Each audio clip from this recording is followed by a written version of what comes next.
Do you want to know what the fallen are, little one? In a sense, they are angels, but not the angels your mom imagines she prays to. Brass trumpets picnicking in the clouds.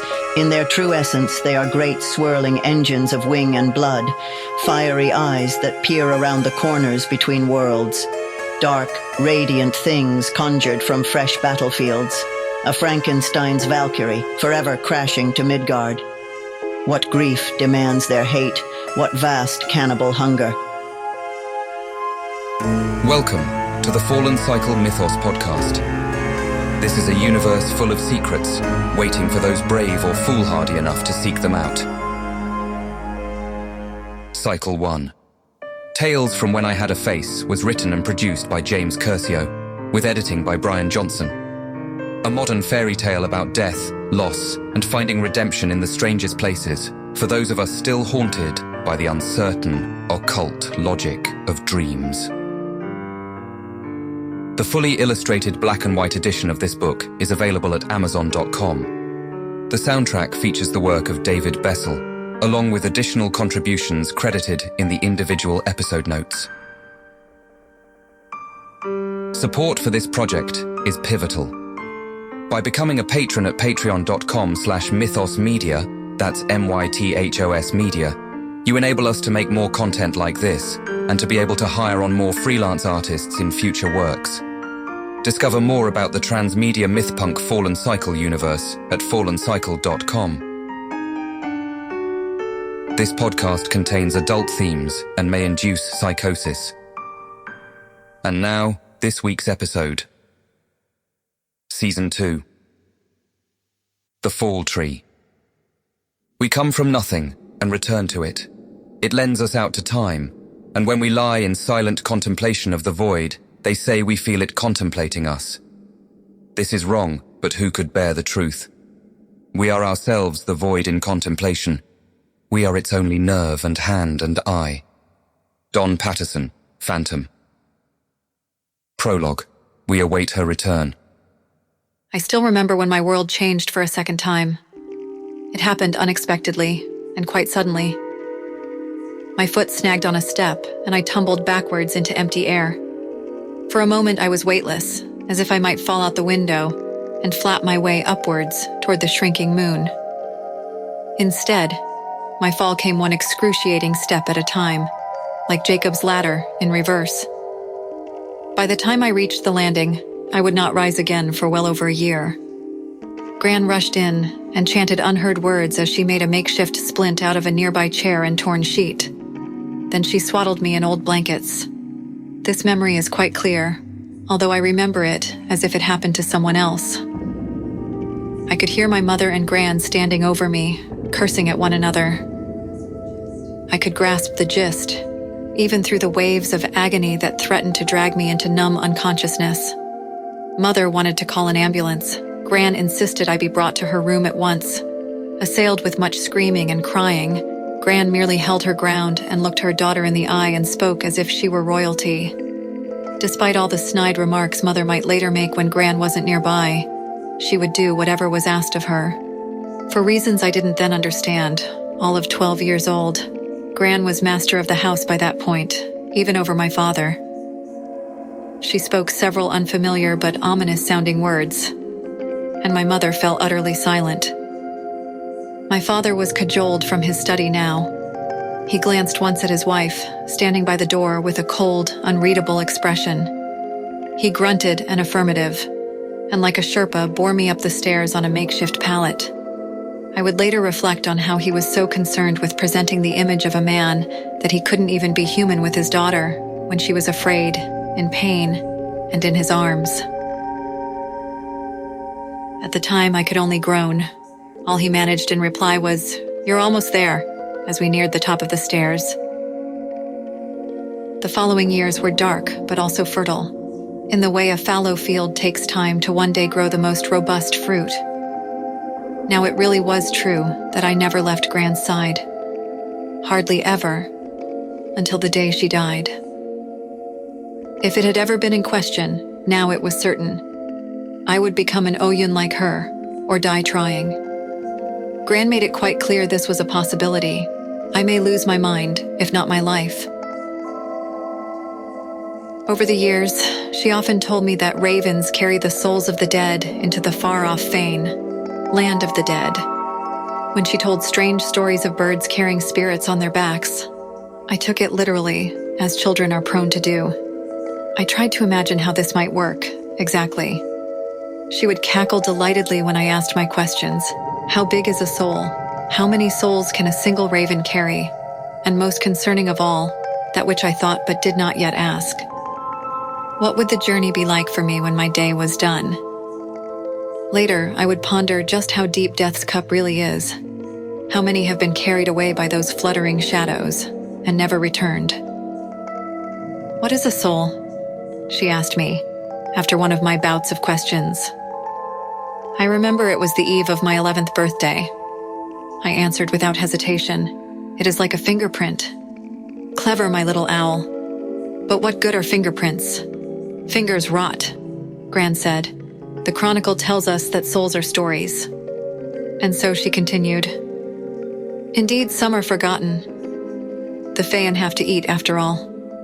Most souls are fated to become stories remembered by no one, for otherwise there would be no fresh souls for tales to be written upon. Some are born aloft, however, briefly, in the second world, until they may finally pass the gates of death and appear bearing new words on their skin when they return to the dark dream of life.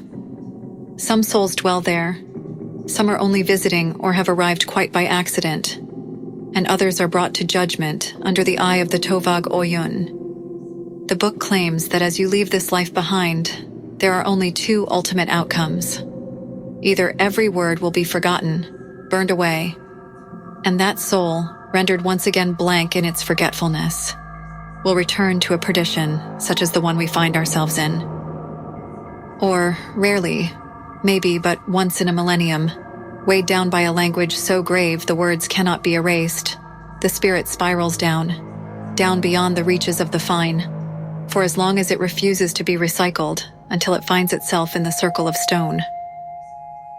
There, a soul might remain and join one of the 12 in perpetuity, preserved like holy scripture, kept aware only by the sound of its own voice, endlessly smoldering like fire burning through flesh, a single candle that can never be extinguished.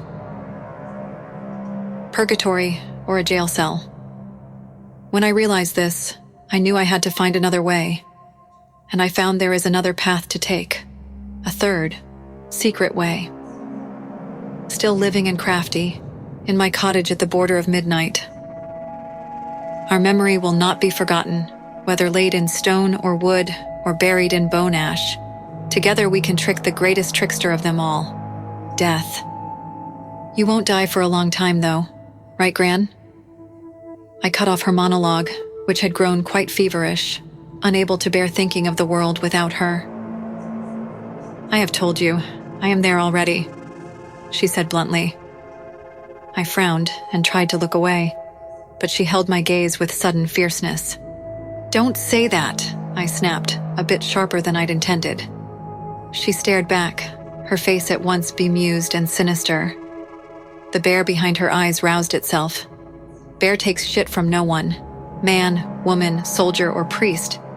She knew how to stand her ground, rarely needed to do more than let out a grunt and give that stare. So unnerving from a woman with cataracts and a hunch.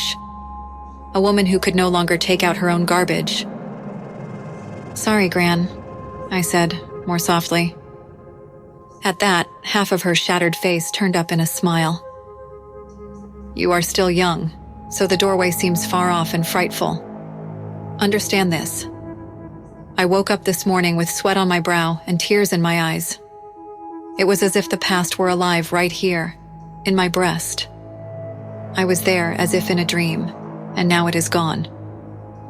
But what was remains ever as it was, scribed in a tablet for eternity, while here on this side, I diminish daily. I looked at her, my eyes narrow. She seemed to grasp my uncertainty and shivered theatrically, tugging at an invisible shawl I imagined draped about her shoulders. The lives we lived, and all the things left undone, trail behind us like a ragged cloak, flapping in the wind. but this cloak continues to be spun. It grows more and more heavy. She sagged, as if being crushed by its weight, and I giggled despite myself. She grinned, but then again grew stern. Then, one day, when everything is an ache and a spasm, and no one remembers you nor you anyone else, then you may actually look forward to letting it slough away in the wind.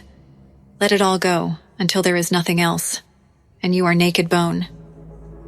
Tell me, she croaked, how do you know that enjoying life is not a delusion?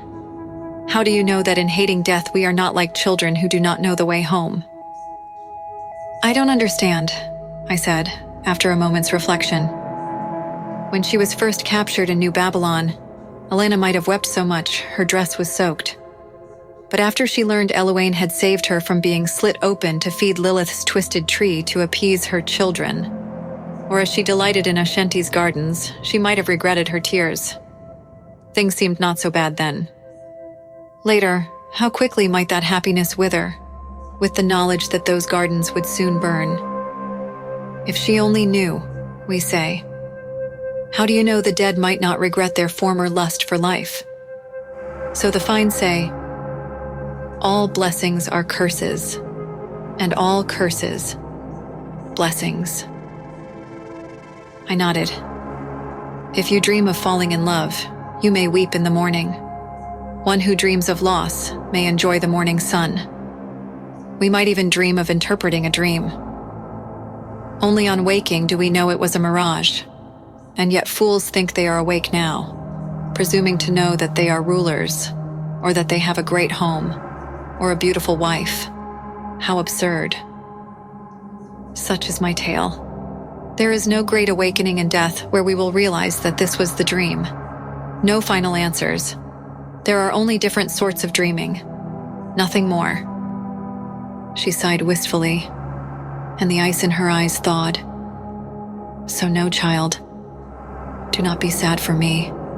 I have long been finished with this world. She shook her head. You may remain a child a little while longer, but it is time for the next chapter.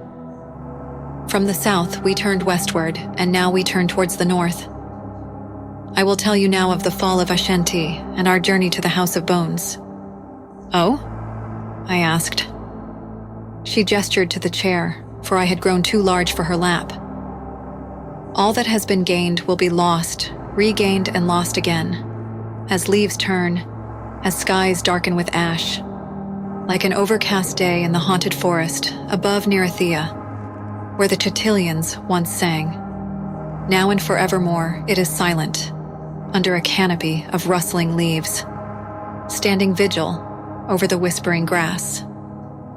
The earth stands upon the sky stands under the stars, and the stars stand within the void. But people like your father and your mother are blind to fine wisdom. People like the bus driver on the street, or your teacher in class. Why would you want to leave this room? They are just shadows on the wall. We are not of them, not of this world. You and I. I tell you, I am already there, in the House of Bones. The dark dream calls to us, who are ready to live within the fane. Will you heed its call, or will you waste your time playing make-believe in a graveyard? I told her I would. I had pledged it with my blood, with my skin, with my voice. But how could I then know what I was agreeing to? Even now, so long after first hearing it, I still feel the fall of Ashanti in my chest, as she did. Hollow, like the empty holes that swallow so many untold stories. I carry their silence with me, though I never saw the blades fall, or the fires rise. I must carry on this flame for her, and light the candle and perform the ceremonies as she taught me, in this land above the world's spine and under the stars, as she awaits my return in the land of the dead. That's all for this week's episode. Stay up to date with upcoming episodes by subscribing at fallencycle.podbean.com or wherever you prefer to listen to your podcasts. Check out the work of the contributing musicians. Those links and additional information is available in the text provided along with this episode. This audio edition was produced by James Kershaw, along with text-to-speech synthesis. A statement on the use of LLMs is available on our website for those curious about how we do and don't use these technologies. This podcast is Creative Commons 3.0, attribution, share and share alike, non-commercial use.